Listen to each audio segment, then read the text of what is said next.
একে চন্দ্র দুইয়ে পক্ষ, সব শালা টাকার দিকে লক্ষ্য, তা কিনা ওরা।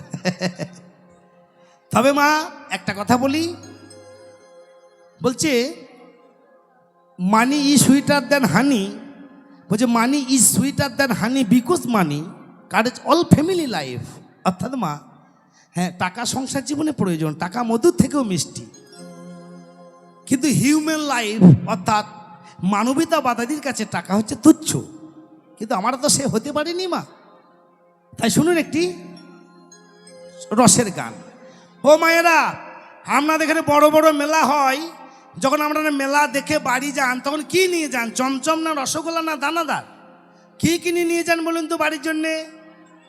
এই তো মা, সত্যি মা গো, আমার ভক্তিমতী মায়েরা বলে দিয়েছে জিলাপি। তা বাউলের মধ্যে কোন জিলাপি বলেছেন একটু মন দিয়ে শুনুন। না মা, ওই জিলাপিকে তৈরি করতে গেলে একমাত্র সাধুগুরুর চরণ আশ্রয় করতে হবে মা। কোন জিলাপি শুনুন। ও তুমি কারিগরি হবে যদি, ও কারিগরির সন্ধান করো, সেই রসের ভিয়েন কেমনে তুমি পারো। কোন রসের ভিয়েন? না সেই রসের ভিয়েন বাবা। ও সুজন ময়রা রে,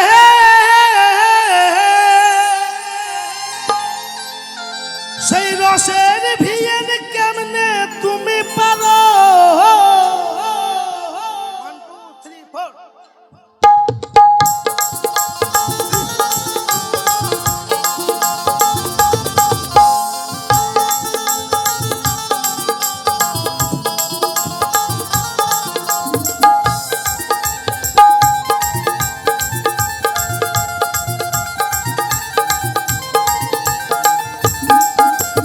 ওই জিলাপি তৈরি করতে গেলে মা তিনটে জিনিস লাগে।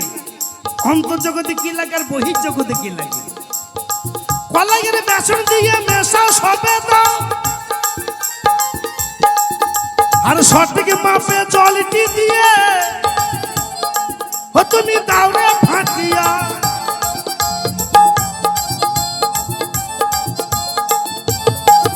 আর অন্তর্জগতে কি লাগে? জ্ঞান, বুদ্ধি আর বিবেক। তিনটে মা, জ্ঞান, বুদ্ধি, বিবেক।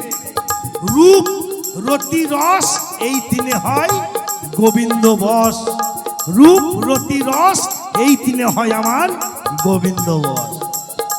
কলাইয়ের বেসন দিয়ে মেশাও সবে দাও, আর সঠিক মাপে জলটি দিয়ে ও তুমি দাওরে ফাটিয়া।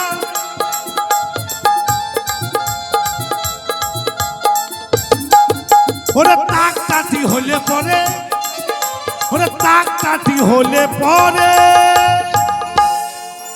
দেখবেন মালটা যখন ফাঁটতে ফাঁটতে তাক চলে আসে, মালটাকে কোথায় রাখে বাবা?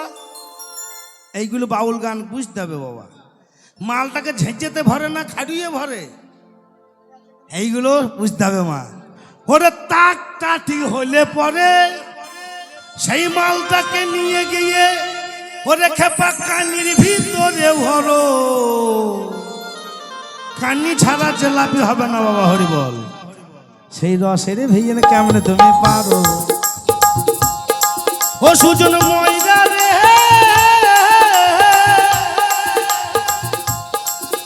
সেই রসের ভিয়েন কেমনে তুমি পারো।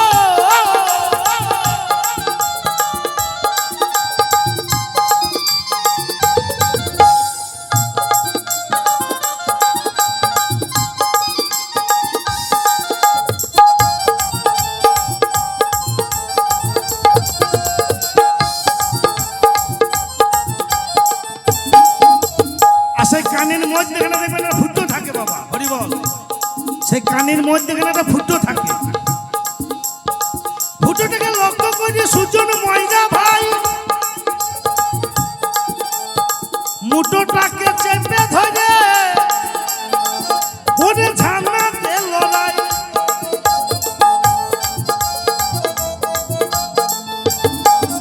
ওরে উল্টো পাকে পা ঘুরায়ে, ওরে উল্টো পাকে পা ঘুরায়ে। বাউল কিন্তু উল্টো কথা মা। এক যে ছিল মজাতে সব রকমে ভালো, রাত্রেতে বেজায় রৌদ্র, দিনে চাঁদের আলো।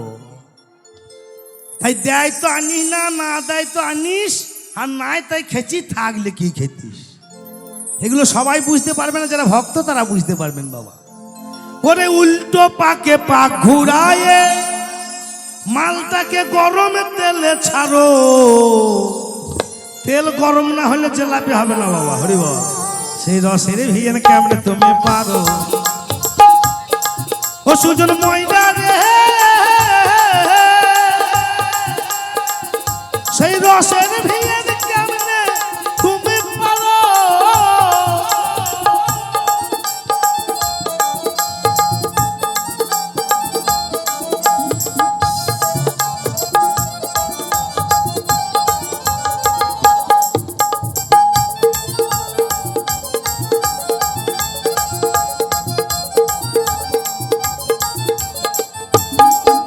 তারপরে কি করে গো,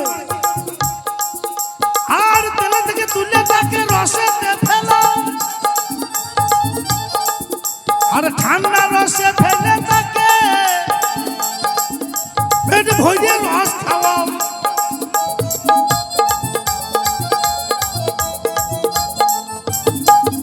আবার এমন ভাবে তুলবে যেন,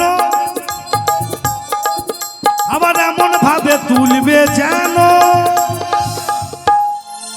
আমার ভক্তিমতী মায়ের আছেন, দেখবেন কোনো দোকানে জিলিপি থসাং থসাং করছে, কেউ কিনবে মা? ও বাবা, কোনো দোকানে জিলিপি থসাং থসাং করছে, মানে কোনো আইন নাই, কেউ কেবল কাজ মেজে পড়ে যেছে, একটা বিক্রি হবে না মা। তাহলে জিলাপিকে ঠান্ডা রসে ফেলাইতে হবে, পেট ভরে রস খাওয়াইতে হবে।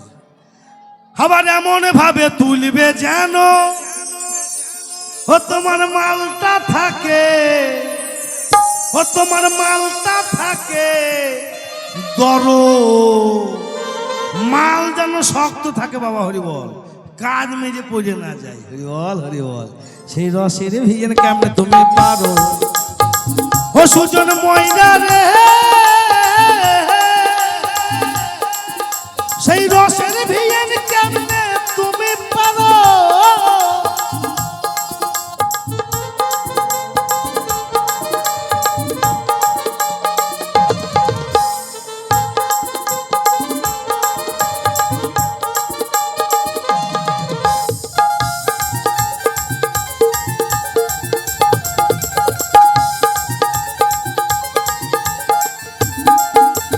প্রথম বলেছি, ওই জিলাপি রস তৈরি করতে গেলে একমাত্র সাধু গুরুর কাছে যেতে হবে মা, নাচে ভাবে না। তাই ভুবন বলে নতুন কারিগর, আর গোসাই বাবার আদেশ নিয়ে ও তুমি হও রে অগ্রসর।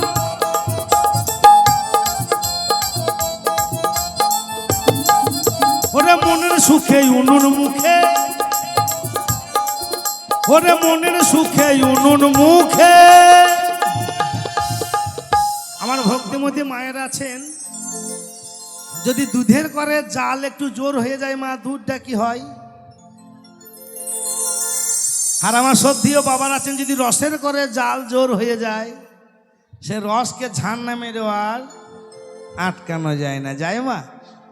তবে এখন আর আখের চাষ হয় না, রসের গল্প বললেও হয় না। আগেকার দিনে ছিল, আমার মায়েরা বাবারা 2 কেজি 250 3 কেজি করে গুড় খেয়ে নিত, পুঁয়ে ঢক ঢক করে খেত না মা। আগে গেলে কুটুম বাড়ি গেলেই 200 গুড়। আর এখন এমন হয়েছে গুড় সঙ্গে সব অম্বল, খাওয়া অত দূরে।